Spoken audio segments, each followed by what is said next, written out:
ఇప్పుడు ఎస్పి బాలసుబ్రహ్మణ్యం గారు లేని లోటు తీరుస్తున్నటువంటి గాయకులు ఎవరైనా ఉన్నారని మీరు అనుకుంటారా? అసలు అది అసలు అది సాధ్యం అవుతుంది? అది ఇంపాసిబుల్. అది అసలు మనం అది we can't even think about it. కొంతమంది గాయకులు బాలసుబ్రహ్మణ్యం గారు నాతో అన్నారు, నా తర్వాత నువ్వేరా అన్నారని చెప్పుకుంటున్నటువంటి వాళ్ళని చూస్తున్నాం మనం. ఉన్నారు అంటే వాళ్ళ ప్రతిభను మనం తక్కువ చేయటం అని కాదండి, ఎట్టి పరిస్థితుల్లో తక్కువ చెయ్యం. ఎందుకు చేస్తాం? కాకపోతే బాలు గారితో కాకపోతే పోల్చుకోవడం అది అనేది ఆయన అసలు ఆయన మామూలు అంటే సామాన్య మానవ జన్మ కాదండి అది. ఆయన అసలు పంచభూతాలు అసలు ఆయన ఎలా, అసలు ఆ వ్యక్తి ఎలా అంటే ఒక మనిషి బాలు రూపాన్ని ఎలా పుట్టాడు అసలు అది ఒక వండర్ అండి.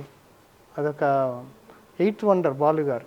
ఎందుకంటే అది ఇంపాసిబుల్. ఆయనలాగా ఆ టాలెంట్ కానీ ఆ పాటలు నేను ఇప్పుడు పాడిస్తూ ఉంటాను కదా, నేను కాన్సర్ట్స్లో మా సింగర్స్ చేత ఎన్ని కాన్సర్ట్స్ చేశారు ఇప్పుడు? నేను దాదాపు 40 దాకా చేశాను. 40 కాన్సర్ట్స్. చెమటా మ్యూజిక్ తరఫున ఇండియాలో, ఇక్కడ మనకి యుఎస్లో, అక్కడ యుఎస్లో, ఇక్కడ ఇండియాలో దాదాపు 40 పైన చేశాను.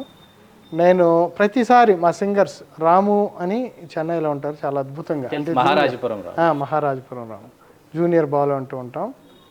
బాలుకి నేను రాముకి ఎప్పుడు చెప్తాను, బాలు అక్కడ ఆ సంగతి వేశాడు, అలా అలా అన్నాడు, తొలి వలపు తొందరలు, అలా చిన్న చిన్నవి ఎక్కడ ఆయన ఎక్కడ పాజ్ పెడితే అక్కడ పెట్టాలి, ఎక్కడ కలిపితే లైన్స్ అక్కడ కలపాలి. సో అలా బోల్డ్ అనమాట. అన్నీ మా సింగర్స్ని కూడా నేను బాగా సతాయిస్తూ ఉంటాను అలానే పాడాలని. అది ఇంపాసిబుల్ అండి ఆయన వేసిన సంగతులు. కానీ ఇప్పుడు స్వరాభిషేకంలో ఈవెన్ మన ఎస్పి చరణ్ అదివేణి ఆణిముత్యం పాడితే ఐ వాజ్ వెరీ డిసప్పాయింటెడ్. అది ఇంపాసిబుల్. అసలు పాడినా కూడా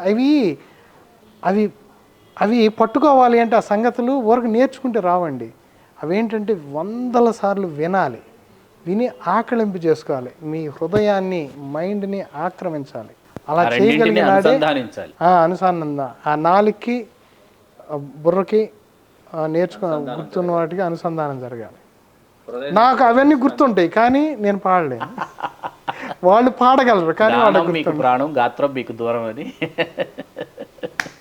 ఇప్పుడు చూడండి విచిత్రం, నాకు అన్నీ బాలు పాడిన సంగతులు మొత్తం గమకాలన్నీ స్లైటెస్ట్ మైన్యూట్ అంటాం ఇంగ్లీష్. సార్ బాలు గారి జీవితంలో, ఆయన వ్యక్తిగత జీవితంలో ఎన్నో ఒడిదుడుకులు ఎదుర్కొన్నారని అంటారు, కానీ ఎప్పుడైనా మీతో పంచుకున్నారా?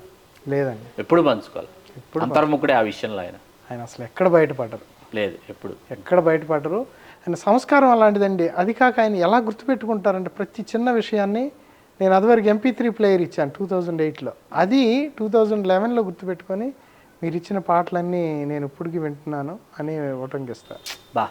ఆయన అద్భుతం. ఒకసారి నా గురించి అంటే మేము సత్యం కాన్సర్ట్కి పులగం చిన్నారాయణ గారు ఒక వీడియో క్లిప్ చేయించినప్పుడు ఆయన చేత, అంటే ఆయన అప్పుడు గుర్తుపెట్టుకొని చెప్పారు. అప్పటికే ఒక 2 years క్రితం బే ఏరియా వచ్చారు, 2009లో 1 year క్రితం వచ్చి మొత్తం చెప్పారు. మామూలు ఇలా 2 రోజులు శ్రీనివాస్ గారితో గడిపే అవకాశం లభించిందని. నిజంగా అసలు అది ఎవరంటారండి అలా ఆ మాట అన్నారు.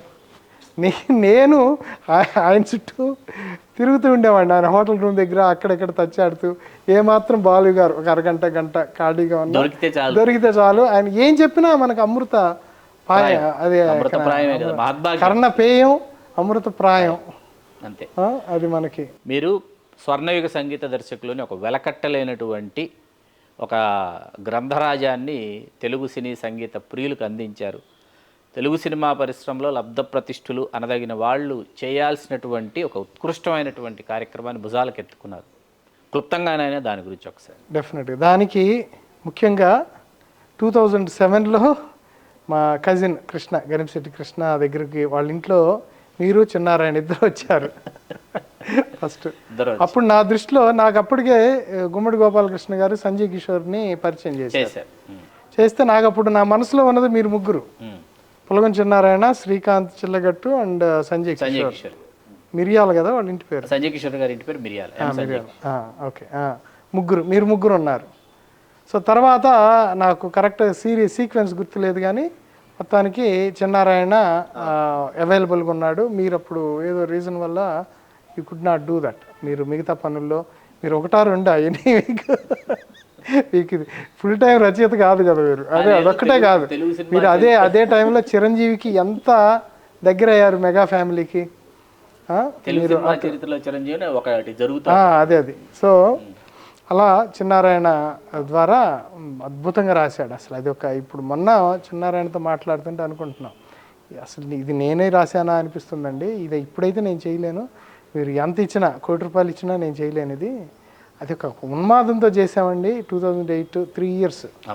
నాకు ప్రేరణ ఏంటంటే అమ్మ కడుపు చల్లగా, గొల్లపూడి గారు అమెరికా వచ్చినప్పుడు ఆయన పరిచయ భాగ్యం, కిరణ్ ప్రభు గారి ఇంట్లో కలిసినప్పుడు ఆ పుస్తకం ఫస్ట్ టైం చూడటం తటస్థించింది.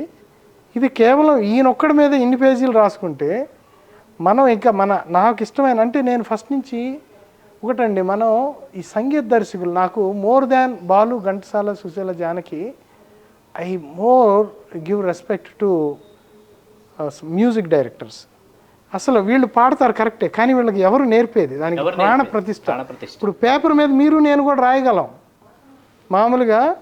ఇప్పుడు రాస్తే 4 లైన్లే ఉంటుంది. ఎప్పుడైనా ఇది ఒక పాట చూడండి, ఆశ నిరాశను జయసితివా అని ఘంటసాల పాట ఉంటుంది ఒకటి, చూస్తే 4 లైన్లే, కానీ పెండియాల దాన్ని స్వరపరిచిన విధానం కానీ అద్భుతంగా, ఆర్కెస్ట్రేషన్ మొత్తం ప్రాణ ప్రతిష్ఠ చేసేది మ్యూజిక్ డైరెక్టర్. బాలు గారు ఎక్కువ, ఆయన ఎప్పుడు అంటూ ఉంటారు, మేము పాడేది కేవలం మేము మీ దాకా చేర్చే సాధనాలం అంతే, కానీ దాన్ని ప్రాణ ప్రతిష్ఠ చేసేది మ్యూజిక్ డైరెక్టర్, దాన్ని రాసింది లిరిసిస్ట్. వాళ్ళిద్దరికి ఎక్కువ, మాకన్నా ఎక్కువ అగ్రపీఠం వాళ్ళకి వేయాలి అనేవారు ఆయన.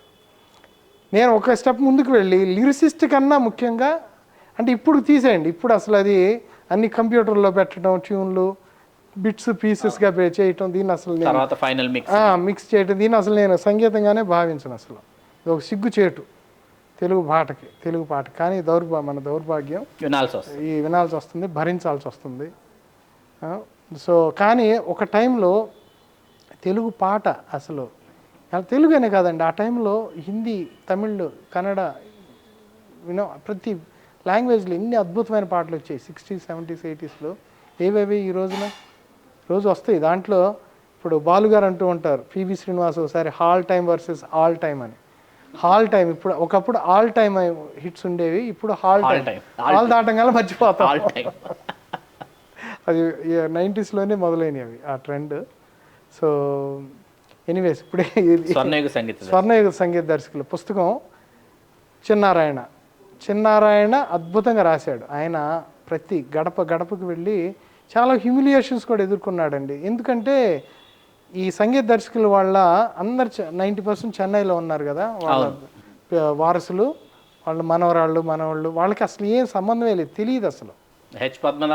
వాళ్ళకి ఇప్పుడు ఎందుకు కోటి గారు నాకు బాగా క్లోజ్, కోటి గారు ఏమనుకోవద్దు, కోటి గారికి రాజేశ్వరరావు గారు ఎన్ని పాటలు చేశారో తెలియదు, ఏమేమి పాటలు ఆయనే ఒప్పుకుంటాడు. కోటి గారు అంటాడు నాకు గుర్తులేవమ్మా అంటాడు, కానీ వాసురావు గారు అమేజింగ్ పర్సన్. ఆయనకి అట్లా ఇంకొక బ్రదర్ ఉన్నారు రామలింగేశ్వర, ఆయన నా హృదయంలో నిద్రించే చెలికి నాగేశ్వరరావు, వాళ్ళిద్దరు ఇద్దరు కోటి ఉన్నారు బ్రదర్స్, పెద్ద కోటి చిన్న కోటి అని. సో వాళ్ళలో మన కోటి ఆయన బాగా పాపులర్ అయ్యాడు. అయితే ఈ చిన్నారాయణ వెళ్ళి వాళ్ళని చాలా అవమానాలు ఎదుర్కొని, అంటే వాళ్ళు తలుపేసేసేవాళ్ళు. వాళ్ళు ఏమనుకుంటారు, మా డీటెయిల్స్ తీసుకొని వీళ్ళు అమ్ముకుంటున్నారు, సొమ్ము చేసుకుంటున్నారు. ఎవరు ఎంత ఇస్తారండి, ఎక్కడి నుంచి వస్తాయి డబ్బులు? నాకే ప్రాజెక్ట్ $50,000 అని మొత్తం అప్పట్లో మొత్తం. కానీ నాకు అప్పట్లో ఏంటంటే నేను కొద్దిగా సహాయం, అందరినీ ఫ్రెండ్స్ని వాళ్ళని వెళ్ళి అడిగి తలా $200 మీ పేర్లు వేస్తామని వేసి, వాళ్ళందరూ చాలామంది ఒక $10,000 అలా వాళ్ళ దగ్గర నుంచి వచ్చినాయి ఫ్రెండ్స్ అందరూ. వాళ్ళందరికీ సందర్భంగా నా ధన్యవాదాలు. సో అది ఒక ఉన్మాదం ఆ టైంలో చేసాము, అది అలా చేసాము. చిన్నారాయణ బాగా అద్భుతంగా రాశాడు, అన్నీ కుదిరినాయండి ఆ రోజున. అలానే పుస్తకావిష్కరణ సంజయ్ కిషోర్ కూడా చాలా అద్భుతంగా చేశాడు ఆ రోజున భారతీయ విద్యాభవన్లో. తర్వాత 2nd ఎడిషన్ కూడా బాగా జరిగింది. సో అది మాకు ఒక మరపురాని, అది నాకు బాగా గుర్తు. ఆ రోజున వాళ్ళు బాలు గారు, సినారే గారు అందరూ అంటాం, ఇది అమెరికాలో ఉన్నటువంటి ఒక బాలు అభిమాని.